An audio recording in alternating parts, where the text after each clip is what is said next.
Hello everyone, this is Govind sir. Welcome back to lecture number 5, continuation of electricity chapter. In last class, we discussed about factors affecting resistance or factors on which resistance of conductor depends. So, उसके पहले class में हमने किया था Ohm's law. Just we'll discuss about the formula. So, Ohm's law का formula क्या है? So, as I said, just you remember the term V. So V is equal to I into R, where V is nothing but the potential difference. And what is the I? I is the current. And what is the R? R is resistance. And then we'll consider about the unit. What's the unit of potential difference? HV. What's the unit of current? It's ampere. And what's the unit of resistance? It's ohm. Okay. And on the basis of factors on which resistance of conductor depends.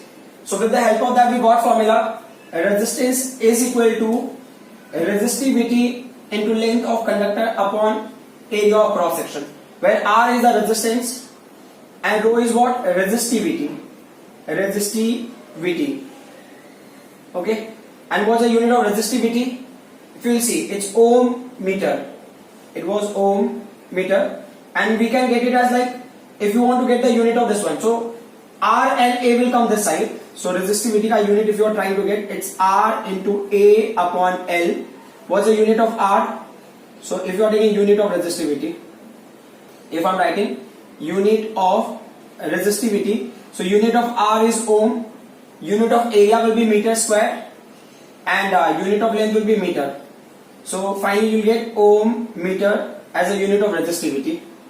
Then the unit of length is meter and unit of area is meter square. And one more thing you need to understand, resistivity will not change until unless we are not changing material or there is no change in temperature. So हो सकता है शायद आपको resistance में change मिले, हो सकता है आपको length में change मिले, area में change मिले, but there is no change in resistivity till the time you are not changing material. जब तक material change नहीं करोगे resistivity same रहेगी. So हम resistivity को थोड़ा सा और emphasize कर लेते हैं, ये resistance वाले part को थोड़ा और emphasize कर लेते हैं. Emphasize in the sense, there's a possibility कि wire will have a radius. अगर wire के पास radius होगा तो formula क्या होगा? Rho into L. Radius होगा तो this wire ना. If you consider a wire and this is the area of cross section, so you will have a radius in this case. So if the radius is given, how will you take the area? So area will be what? Pi r square. Correct? Because it's a circular part. So area will be rho into L upon pi r square. One more thing. Suppose if I want to convert it in terms of diameter, so diameter क्या होता है? Diameter will be, or if you are converting radius in terms of diameter, yeah, from diameter radius you want to R is what? D by 2. So suppose that in this formula at place of R if I am putting D by 2, so what will be the area? A will remain A, pi will remain pi, but at place of R we are going to write R by 2. Sorry, D by 2, not R by 2. D by 2 raised to 2. So finally what are we going to get? So this one, area will remain A, pi will remain pi, and this is what? D square by 4. Got it? So this particular point you can put there also. So there's a possibility instead of giving area they will give you diameter. तो diameter दिया होगा तो कैसे लिखोगे आप? So rho will remain rho, length will remain length, pi will remain pi, but at place of r square you write D square. It's D square by 4. So this 4 will go out. Okay. So you'll get things like this. So finally we got 3 formulae for the resistance in terms of resistivity. R is equal to rho into L by A. R is equal to rho into L by pi r square. R is equal to 4 rho L upon pi D square. और ये हो गया आपका Ohm's law पे based formula. So these informations are not needed. This is just for understanding. I hope you people have written this part. ठीक है, video pause करके note कर लेना. सो अब हम आ जाते हैं मेन पार्ट पे. So now we are going to solve numerical based on these concepts. So question you can see on right hand side, आपको क्वेश्चन दिखेगा. ठीक है. So if I am reading the first question, so will see which formula we have to apply and how are we going to solve. So question is how much current will an electric heater coil draws. How much current will an electric heater coil draws. Electric heater है, उसका coil कितना current draw करेगा, that is a question. So how much current will it draw from a 220 volt source. So जो power supply का potential था 220 volt source, मतलब volt से पता चल गया कि ये पोटेंशियल की वैल्यू, मतलब ये पोटेंशियल होगा, पोटेंशियल डिफरेंस होगा। Since it is a power supply so you can say 220 volt source, मतलब ये पोटेंशियल होगा। If the resistance of heater coil is 100 ओम, सो जो हीटर कॉइल का रेजिस्टेंस है उसकी वैल्यू कितनी है, 100 ओम है। So we are applying V का value 220 volt, we are applied to this much amount of resistance, how much current will flow? तो formula simple सा है, when we are on the formula, Ohm's law वाला formula क्या है, V is equal to I into R. So what's the formula for I from this one you can get? So I can be written as V upon R. So we can put it over there. So I will be what? V का value is what? Potential applied is 220 volt and how much resistance? 100 ohm. So this 0 0 will cancel out and finally you will get it as what? 2.2 ampere. That's the answer for the first question. So whatever question we solved. Now we see the second question. What's the second question? Second question is, again it is based on the Ohm's law only but little different. What is the question? Potential difference between the terminals of an electric heater is 60 volt. Potential difference between the terminals of electric heater is 60 volt when it draws the current of 4 ampere. Like ना हो सकता है जैसे ये circuit है, ये power supply है, ये स्विच हो गया, यहाँ पे होगा इलेक्ट्रिक हीटर, लाइक ये इलेक्ट्रिक हीटर यहाँ पे होगा, it is connected over here. So इनके बीच में like if you are taking this as a point A and this you are taking as a point B, so they are saying this electric heater potential difference between the terminals of an electric heater is 60 volt. ये potential difference है। इसके पहले वाले में क्या था, source की value थी, सोर्स का वैल्यू था which was going completely to this resistance, तो कोई प्रॉब्लम नहीं है। अब यहाँ पे पोटेंशियल डिफरेंस इसके अक्रॉस बोल रहे हैं, ए बी के अक्रॉस पोटेंशियल डिफरेंस की value 60 volt. So they are saying potential difference का value is given as 60 volt across this electrical heater, potential difference is 60 volt. Then how much current will it draw when it draws a current of 4 ampere? As you can see in question, it is drawing a current of 4 ampere. So ये कितना current draw कर रहा है? It is drawing a current of 4 ampere. 4 ampere current it is going to draw from the source. So source से 4 ampere current draw होगा, but ये current क्यों draw हो रहा है? Because of this much amount of potential difference. So what is happening? What current will the heater draw if the potential difference is increased to 120 volt? Oh, मतलब ये ना first case है, आप ऐसे ले लो, ये दो केस हो गए, ये फर्स्ट केस है। फर्स्ट केस में क्या किया हमने, फर्स्ट केस में हमने 60 वोल्ट लगाया है तो करंट 4 एम्पियर फ्लो हो रहा है। अब आपने पोटेंशियल डिफरेंस बढ़ा दिया, इसके अक्रॉस पोटेंशियल डिफरेंस बढ़ा दिया, तो what will be effect on current? There is a one quantity which is not going to change. आप ना कितना भी पोटेंशियल अप्लाई करो, कितना भी करंट फ्लो, बट एक क्वांटिटी जो चेंज नहीं होता है, हमने ओम्स लॉ में किया था, that is a resistance. Resistance change नहीं होगा, तो रेजिस्टेंस चेंज नहीं होगा तो हम यहां से क्या करेंगे, पहले रेजिस्टेंस ऑब्टेन कर लेते हैं। What's the value for R? ये फर्स्ट केस का इंफॉर्मेशन, फिर सेकंड केस पे आ जाएंगे। R के लिए कौन सा फॉर्मूला होगा? R is equal to V upon I। So space नहीं है, इसके लिए मैं यहीं पे सॉल्व कर देता हूं। ये हो गया 60 वोल्ट एंड I का value what 4 ampere. After cancellation how much we are getting? We are getting 15 ohm resistance. So ये हीटर का रेजिस्टेंस पता चल गया, तो अगर मुझे इसका रेजिस्टेंस पता चल गया तो कितना भी पोटेंशियल डिफरेंस अप्लाई करो मैं करंट बता सकता हूं, करेक्ट ना? तो अभी आप ले लो सेकेंड केस। सेकेंड केस में क्या बोल रहे हैं? So what is happening in second case? So as per question they are saying, what current will the heater draw if the potential difference is increased to 120? तो 60 volt की बजाय अगर हमने 120 वोल्ट यूज कर लिया तो कितना करंट फ्लो होगा? So what will be the amount of current? But ये करंट पास कहां से होगा? हीटर से पास होगा जिसका रेजिस्टेंस कितना है? 15 ओम है। तो फॉर्मूला क्या है करंट का? So I is equal to V upon R. What's the potential applied? ये है 120 वोल्ट और कितना रेजिस्टेंस है? 15 ओम। कैंसिलेशन का वैल्यू कितना हो गया? 8 ampere. As you can see, आपने पोटेंशियल 60 वोल्ट लगाया था तो करंट वाज 4 एम्पियर।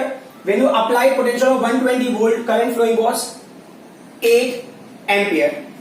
सो ये क्वेश्चंस हो गए हमारे ओम्स लॉ पे based. Now will go to the next one. Next question again ना ऐसे ही है, सिंपल है और बहुत अच्छे क्वेश्चन है। सो जस्ट आपको ना थोड़ा लॉजिक लगाने की जरूरत है, nothing else. So when we are talking about the next question क्या है? Calculate the resistance. अब resistance कैलकुलेट करना तो हमारे मन में आ गया कि कौन सा फॉर्मूला यूज करेंगे। You can use this formula also for resistance, you can use this formula also, but we'll read the question completely and we'll see कि कौन सा यूज करना।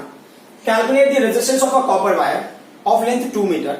अच्छा, लेंथ दिया है और रेजिस्टेंस पूछा है, मतलब लेंथ दिया है, रेजिस्टेंस पूछा है, तो ये फॉर्मूला मुझे लग रहा है, या तो ये फॉर्मूला होगा और दिस फॉर्मूला और the last one.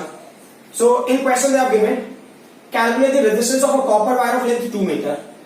So calculate the resistance. So our question mark है for a copper wire of length कितना है इसका? Length is 2 meter. ठीक है, as you can see in question. And the area of cross section 10 to the power minus 6 meter square. Area of cross section दिया हुआ है, ये तो बहुत स्ट्रेट फॉरवर्ड क्वेश्चन लग रहा है. Let's see 10 to the power minus 6 meter per meter square. Area of cross section दिया. Resistivity of copper is 1.7 into 10 to power minus 8. जो कॉपर की रेजिस्टिविटी है, मतलब रो की वैल्यू, रेजिस्टिविटी इज रो, कितना है? 1.7 into 10 to power minus 8 ohm metre. अब question में रेजिस्टेंस पूछा है, तो फॉर्मूला क्या है रेजिस्टेंस का इन टर्म्स ऑफ रेजिस्टिविटी? तो देखो यहां पे ना बहुत ज्यादा कॉम्प्लिकेशन नहीं है, तो R is equal to rho into L by A हो गया, ये है फॉर्मूला. अगर चाहिए तो वैल्यूज पुट करके देख लेते हैं. So R is equal to rho will remain rho.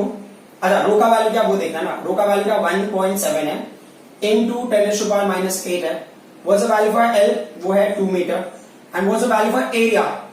Area of cross section 10 to the power minus 6. तो ये 10 to the power minus 6 को कैंसिल करेगा तो 10 to the power minus 2 होगा. So what's the value for R? 1.7 में multiply by 2 तो कितना हो जाएगा? 3.4 हो जाएगा into 10 to the power minus 2 ओम. या नॉर्मल वैल्यूज के टर्म में लेना है तो ये क्या होगा 0.034 ओम. तो प्रैक्टिकली आप देखो ना, ये रेजिस्टेंस बहुत स्मॉल रेजिस्टेंस है, मतलब इतना ज्यादा रेजिस्टेंस की वैल्यू मिली नहीं हमको. ठीक है, मतलब इसकी कंडक्टिविटी बहुत अच्छी होगी इस मटेरियल की. कौन सा मटेरियल था ये? Calculate the resistance of copper. अच्छा, कॉपर वायर की कंडक्टिविटी अच्छी है ना. As we have done in the normal also कि सिल्वर है, उसके बाद हम कॉपर देखते हैं, फिर एल्यूमिनियम देखते हैं, तो उसमें से हम सिल्वर तो यूज नहीं कर सकते, वेरी कॉस्टली, फिर हम कॉपर ही हमारे पास ऑप्शन है क्योंकि उसकी रेजिस्टिविटी बहुत लो है या उसका रेजिस्टेंस बहुत लो है. ठीक है, इन कंपेयर टू. अब हम आते हैं क्वेश्चन नंबर 4 पे. The next question you can see. Question में क्या दिया ना, you see the question, very logical question. If you are very clear with the formula then only you can go ahead, means you can understand, otherwise there will be problem. So let's see. Question में दिया ना, 2 cylindrical wires of the same material have their lengths in ratio 4:9. 2 wire है, दोनों wire का material same है. Material same है in the sense ना कि जो फर्स्ट वायर है उसके लिए जो रेजिस्टिविटी है वो रो 1 है, जो सेकेंड वायर है उसकी रेजिस्टिविटी रो 2 है, और दोनों की रेजिस्टिविटी क्या है? सेम है. Why same resistivity? Because same material. Same material, इसके लिए रेजिस्टिविटी क्या होगी? सेम होगी. बट आगे क्या दिया है? Have their lengths in ratio 4:9. But ना पहले वायर और दूसरे वायर के कंपेयर में, तो पहले वायर का लेंथ एंड सेकेंड वायर का length are in ratio of, कितने रेशियो में है? 4:9 के रेशियो में. ठीक है, 4:9 के रेशियो में आगे लेंथ का रेशियो. फिर आगे क्या दिया है? What should be the ratio of their radii, मतलब उनके रेडियस का रेशियो पूछा हुआ है. मतलब पहले वाले का रेडियस R1 है, दूसरे वाले का रेडियस R2 है, उनके रेडियस का रेशियो पूछा है. ठीक है, और क्या दिया इन्होंने? So that their resistances are in ratio of 4:1. ये इस तरह से R1 R2 की वैल्यू होनी चाहिए कि ये रेडियस की वैल्यू, कि रेजिस्टेंस का रेशियो क्या होगा? रेजिस्टेंस का रेशियो विल बी 4:1 होगा. ठीक है, अब क्वेश्चन ये है कि ना हमको देखना है कि अब करना क्या है इस केस में. तो पहले मैं वो फॉर्मूला लेता हूं रेजिस्टेंस का जिसमें ना R की वैल्यू दी हुई हो. तो यहां पे ये R है, फिर ये रो होगा, this is L and this is upon this is pi and this what R square. अब मैं फॉर्मूलेस को ना कन्वर्ट करता हूं. मैं 2 कंडीशन लेना पड़ेगा, first wire and second wire के लिए. तो if I am writing for the first wire, तो रेजिस्टेंस दोनों वायर का डिफरेंट है, R1 और R2 रेशियो है ना उनका, रेजिस्टिविटी सेम होगा, रो1 रो2 का वैल्यू सेम है, तो रेजिस्टिविटी सेम होगा. तो मैंने सिर्फ रो लिख लिया, इंस्टेड ऑफ राइटिंग रो1 रो2. R1 के लिए भी रो होगा, R2 के लिए भी रो होगा. ठीक है, तो ये रो हो गया. लेंथ का रेशियो दिया इन्होंने, तो ये हो गया L1 बराबर upon pi into R square, पाई इंटू R1 स्क्वायर. ठीक है, अब हमें ना रेशियो निकालना R1 R2 का निकालना, तो उसको हमें याद नहीं देता हूं, बेटर रहेगा. हमें R1 और R2 का रेशियो निकालना. तो मैं क्या करता हूं ना, इसको अरेंज करता हूं. I will arrange this equation. कैसे अरेंज करोगे आप यहाँ पे R1 स्क्वायर को यहां लेके आ जाओ. R1 स्क्वायर को you take it over here and what are we going to get? ये मिलेगा आपको रो इंटू L1 अपॉन क्या मिलेगा? ये R1 मिलेगा. ठीक है, अब हम दूसरे वायर का ले लेते हैं. सेकेंड वायर का रेजिस्टेंस क्या होगा? सेकेंड वायर का resistance will be R2. Resistivity क्या है? सेकेंड वायर का भी सेम ही होगा, तो you can take rho length क्या होगा, L2 होगा अपॉन पाई होगा, and what is the radius, R2 square.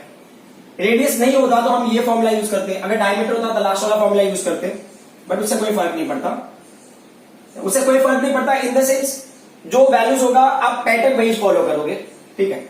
सो अब क्या करना, हमको R2 स्क्वायर की वैल्यू लेनी है, तो R2 स्क्वायर का वैल्यू क्या हो जाएगा, R2 square will be what, rho will remain there, L2 will remain there upon क्या होगा पाई। अच्छा यहाँ पे मैंने छोटा सा मिस्टेक कर दिया, आप R1 को लेके गए, यहाँ पे पाई में भूल गया हूं, ये पाई R1, तो ये क्या पाई कैपिटल R2, ठीक है। अब क्या होता है कि अगर लेना है तो इसको आप ले लो इक्वेशन नंबर 1, इसको लेना है तो आप इक्वेशन नंबर 2 ले लो। तो हम क्या करेंगे, इनकी वैल्यूज पुट कर देते हैं। किसको कैसे पुट करोगे, तो आप डिवाइड कर दो। किसको कैसे डिवाइड करोगे, क्वेश्चन तो भी क्लियर हो गया। अब क्या करना है, मुझे स्मॉल r1 r2 का रेशियो लेना। ये स्क्वायर के टर्म में कोई फर्क नहीं पड़ता, पहले तो हम डिवाइड कर लेते हैं, फिर देखते हैं कि वैल्यूज कितना क्लोज पहुंचा। ठीक है, r1 square upon R2 square is equal to, अब यहां पे क्या होगा, ये रो हो गया इंटू L1 हो गया upon pi into R1, and when this value divided, तो when you will divide this value will get reciprocate, तो ये ना रेसिप्रोकल हो जाएगा इसका। तो whatever is in numerator will come in denominator, whatever is in denominator will come in numerator, मतलब divide करो किसको, रो L2 को, and pi R2 will go up, so pi will cancel with pi, rho will cancel with rho, and what are left now, so length का ratio एक साथ में ले लो, तो L1 अपॉन L2 एक साथ में ले लो आप, इनटू R2 ऊपर है अपॉन R1, ठीक है।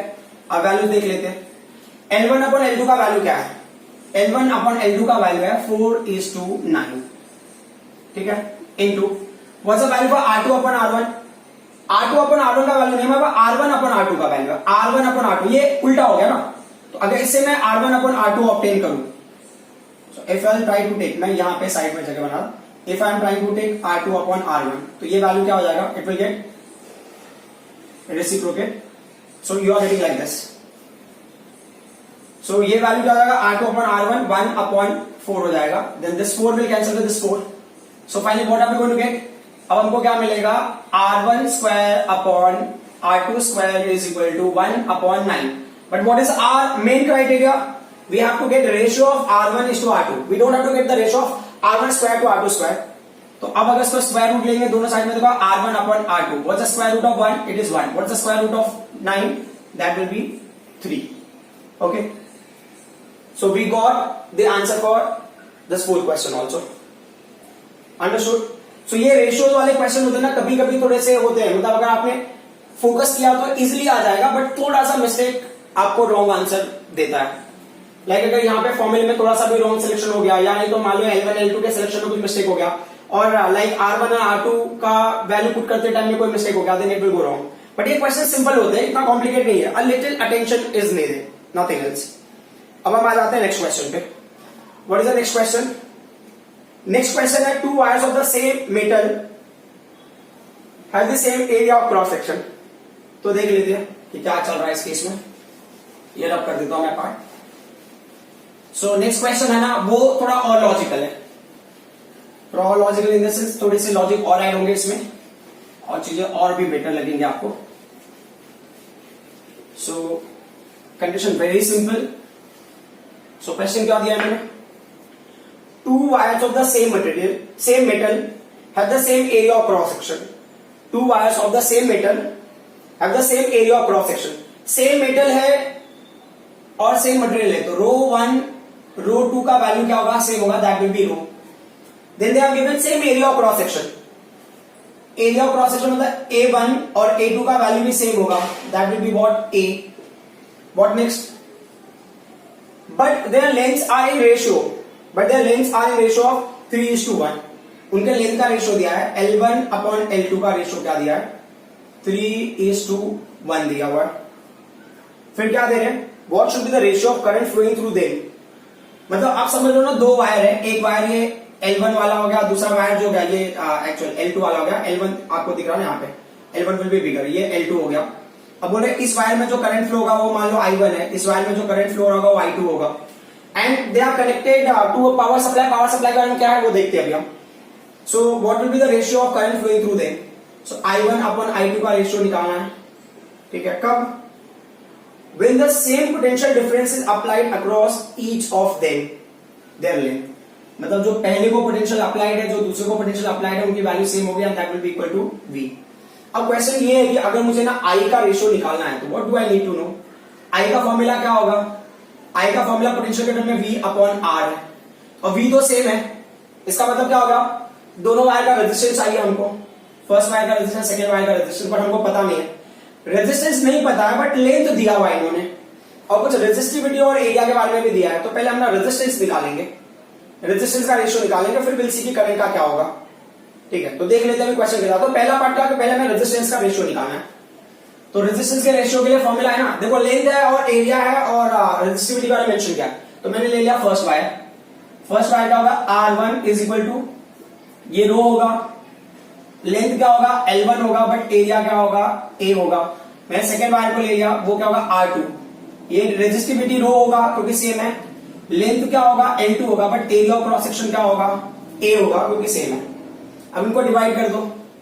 सो अगर R1 अपॉन R2 आपने कर दिया तो क्या हो जाएगा? ये rho into L1 upon A हो जाएगा. This value will be in denominator, तो ये वैल्यू रिवर्स हो जाएगा. तो मतलब A will come in numerator and rho into L2 ऐसे आएगा. Rho will cancel with rho, A will cancel with A. So finally you will get it as R1 upon R2 is nothing but equal to L1 upon L2. अब आप बहुत deeply observe करो, you will come to know कि L1 और L2 का ratio आपके पास है, तो आपको रेजिस्टेंस का भी रेशियो मिल जाएगा. R1 upon R2 का वैल्यू हो जाएगा 3:1. ठीक है, अब आने हैं नेक्स्ट पार्ट पे. What is the next part? Current का रेशियो निकालना. तो करंट का formula I equal to V upon R. इसमें दो कंडीशन होगा. कैसे? I1 का वैल्यू क्या होगा? I1 इज इक्वल टू, देखो पोटेंशियल जो है ना सेम है, V1 एंड V2. तो पहले वायर का पोटेंशियल V है, रेजिस्टेंस फर्स्ट वायर का क्या है? R1 है. Then I2 will take, potential V है, रेजिस्टेंस ऑफ वायर क्या होगा? R2 होगा. अब डिवाइड कर लो आप उनको. सो I1 upon I2 will take, I1 का वैल्यू क्या है? V अपॉन R1 है. वेन यू टेकिंग I2 से डिवाइड करोगे तो ये रेसिप्रोकल हो जाएगा उसका, V अपॉन R2. तो V and V cancel. I1 upon I2 is equal to क्या हो गया? R2 upon R1. फाइन. अब जैसा कि हमको पता ना यहाँ पे R1 अपॉन R2 का वैल्यू मिला आपको, तो हम क्या कर सकते हैं? R2 अपॉन R1 निकाल सकते हैं. R2 अपॉन R1 क्या है? 3:1 है. इसके जो करंट का रेशियो क्या होगा? I1 upon I2 is equal to 3:1. तो आपको ये ध्यान देना है कि कोई भी फॉर्मूला लेना है, जो क्वांटिटी सेम होगी आप दोनों के लिए, लाइक मैं फर्स्ट के लिए अगर लाइक पोटेंशियल दोनों के लिए सेम है तो V1 and V2 will be equal, that is equal to V. दोनों के लिए रेजिस्टिविटी सेम है तो rho 1 rho 2 will be equal and will be equal to rho. Suppose length same है तो L1 and L2 will be equal and will be equal to L. आप ऐसे कर सकते हो. ठीक है, तो ये जो है ना बहुत ही सिंपल क्वेश्चंस है, इतने कॉम्प्लिकेटेड नहीं है. A little practice needed. थोड़ा आप ध्यान से करोगे तो आपको समझ में आ जाएगा. ठीक है, एक क्वेश्चन और कर लेते हैं इसके साथ में. जैसे हमने ये लास्ट क्लास में क्वेश्चन किया था, बट उस क्वेश्चन से ना ये क्वेश्चन थोड़ा सा बेस्ड तो उन्हीं कॉन्सेप्ट्स में है. हाँ, लेकिन क्या होता है ना, क्वेश्चन को थोड़ा सा समझने के लिए हमको लॉजिकली सोचना पड़ेगा. तो क्या बोल रहे हैं? A wire of resistance, a particular resistance, a wire of particular resistance, जो भी वैल्यू होगा, लाइक R ओम में ले लो.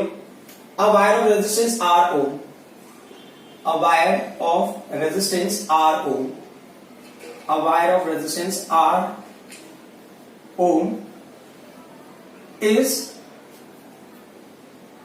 डबल्ड. या तो ऐसे हो सकता है या हो सकता है folded in itself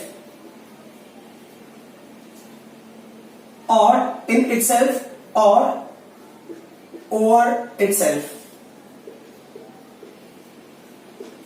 What will be new resistance? What will be new resistance? ठीक है, क्वेश्चन सुन के थोड़ा सा लगा होगा ना डिफरेंट. हाँ, डिफरेंट इन द सेंस ऐसा क्वेश्चन हमने इसके पहले भी किया हुआ था कि जैसे कि एक वायर है, when stretched twice and thrice of its original length, तो क्या इफेक्ट होगा. तो इस क्वेश्चन में ना आपको समझना क्या है कि जैसे कोई मिल जाए ऑब्जेक्ट तो जो हम यूज कर सके. ठीक है, चलेगा. एक का ये आप देख लो, लाइक ये वायर देख लो. ठीक है, ये वायर को बोल रहे हैं फोल्डेड ओवर इटसेल्फ. ठीक है, या फोल्डेड इन इटसेल्फ. या डबल्ड ऑफ इटसेल्फ, खुद का डबल हो गया, तो खुद का डबल हो गया लेंथ में नहीं, खुद का डबल हो गया मतलब ऐसे, उसका एरिया जो है ना वो डबल हो गया, वैसा basically they are trying to say that. So double of itself का मतलब ये हो गया। So when we are taking according to this, तो क्या कंडीशन है?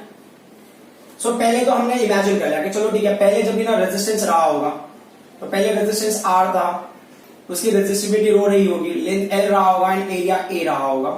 This is what first equation. Now they are saying कि when it is double in itself, तो आप ऐसे इमेजिन करो कि ये वायर पहले ऐसा था, दिस इज द वायर का कंडीशन, ठीक है, फाइन। डबल ऑफ इटसेल्फ मतलब यहां पे, तो इसका लेंथ क्या रहा होगा? इसका लेंथ रहा होगा L, तो इसका area of cross section A होगा। अब अगर इसको खुद में ही डबल कर दिया, डबल ओवर इटसेल्फ और in itself, it will be like this. So what will happen to length? Length will get half. What will happen to area? अगर आप एरिया देखोगे ना ध्यान से, एरिया will get doubled. ठीक है, तो अगर ये ट्रिपल इन इटसेल्फ होता तो क्या होता? तो लेंथ जो होता ना L/3 होता, एरिया क्या होता? एरिया होता 3A। तो अब उसके हिसाब से जो नया रेजिस्टेंस होगा ना, R डैश का वैल्यू क्या होगा? ये रो होगा, लेंथ उसका चेंज होगा और एरिया भी चेंज होगा। What will be the new length? New length will be half of the original value. नया एरिया क्या होगा? New area will be the double of the original area, as you can see. या उसके अलावा ना वो वाला भी मेथड आप यूज कर सकते हो कि जो बिफोर वाला वॉल्यूम है और नया वॉल्यूम है वो सेम होगा, तो ये क्या हो जाएगा? पहले का एरिया एंड पहले का length, then new area and new length. तो आपको ये समझना पड़ेगा कि एरिया का वैल्यू A है, लेंथ का वैल्यू L है। डबल इन इटसेल्फ का मतलब क्या होगा? लेंथ का वैल्यू हो जाएगा L/2, यहाँ पे ये L और ये L कैंसिल हो जाएगा। तो what is the value for A dash? अब देखो ना, A डैश का वैल्यू क्या हो जाएगा? 2A हो जाएगा। तो ये आप वैसे भी कर सकते हो, that is up to you, but हमें डायरेक्टली मिल रहा है तो कोई इशू नहीं है। तो अब ये क्या होगा? ये इक्वेशन नंबर 2 हो गया। सो आप लिखोगे therefore equation 2 becomes, therefore equation 2 becomes, equation 2 क्या हो जाएगा? इक्वेशन 2 में R डैश हो गया, रो हो गया, L डैश की वैल्यू क्या है? L डैश की वैल्यू है L/2, ठीक है। And what's the value for A dash? A dash की वैल्यू 2A है। तो अब इसको और सिंप्लीफाई करोगे तो रो इंटू L बाय क्या हो जाएगा? ये 4A हो जाएगा, ठीक है। और अगर आप ध्यान से देख रहे हो तो रो L बाय A का वैल्यू क्या है? रो L बाय A का वैल्यू, उसको ले लो ना, आप इक्वेशन नंबर 3 ले लो, take this as equation number 3 and you mention from 1 and 3। तो क्या हो जाएगा? R डैश की वैल्यू क्या हो जाएगी? R/4। देखो रेजिस्टेंस कम हो गया। क्यों रेजिस्टेंस कम हो गया? दो फैक्टर है, एक तो लेंथ कम होगा तो रेजिस्टेंस कम होगा, बिकॉज नंबर ऑफ कोलिजन कम हो गया। सेकंड, एरिया बढ़ जाता तो भी नंबर ऑफ कोलिजन कम हो जाता है। तो लेंथ डिक्रीज होने से भी नंबर ऑफ कोलिजन कम हो गया होगा और एरिया बढ़ने से भी नंबर ऑफ कोलिजन कम हो गया होगा। तो रेजिस्टेंस दोनों केस में क्या हो रहा है? कम हो रहा है। एंड फाइनली रेजिस्टेंस क्या होगा? R/4। एक और होता है, कभी कभी वैल्यू देते हैं, लाइक ना कि ये 10 ओम रेजिस्टेंस है, तो फिर अभी क्या नया रेजिस्टेंस की वैल्यू क्या होगी? तो कोई फर्क नहीं पड़ता। So these are very important and logical questions, exam में बहुत बार आते हैं ऐसे questions. Just you need to do practice. Question में कोई कॉम्प्लिकेशन नहीं है, only concepts are needed to understand. एक बार आपको कॉन्सेप्ट क्लियर हो गया तो फिर कोई टेंशन नहीं है। कभी कभी क्वेश्चन होता है ऐसा कि वो बताते कि ना रेडियस का रेशियो ये है और ना बाकी लेंथ का रेशियो ए है, तो अब ना नया रेजिस्टेंस का रेशियो मिल गया। फिर बाद में पूछते हैं ना what is the ratio of the resistivity. Ratio of the resistivity पूछा मतलब ना they are trying to confuse you. तो जैसे अभी ना उसके पहले जो हमने क्वेश्चन किए थे, जैसे हमको ना ρ1 इज इक्वल टू ρ2 का वैल्यू रो मिलता था, मान लो मैं ρ1/ρ2 लूंगा तो क्या होगा? रो होगा ना, तो रेशियो 1:1 मतलब सेम रहेगा ना, क्योंकि रेजिस्टिविटी चेंज नहीं होगी ना। रेजिस्टिविटी अगर चेंज नहीं हो रही है तो रेशियो 1:1 होगा। So there is no need to confuse. ये बहुत ही इंपॉर्टेंट पॉइंट है। मैक्सिमम एग्जाम में हमने देखा है कि people are losing marks on this concept. वो रेजिस्टेंस का रेशियो निकालते हैं प्लस रेजिस्टिविटी का भी रेशियो निकाल देते हैं फॉर द सेम मटेरियल, जो कि 1:1 ही होगा, उनकी वैल्यूज में चेंज नहीं होगा। ठीक है, thank you very much. I hope whatever I explain you people understood. Once again thank you very much.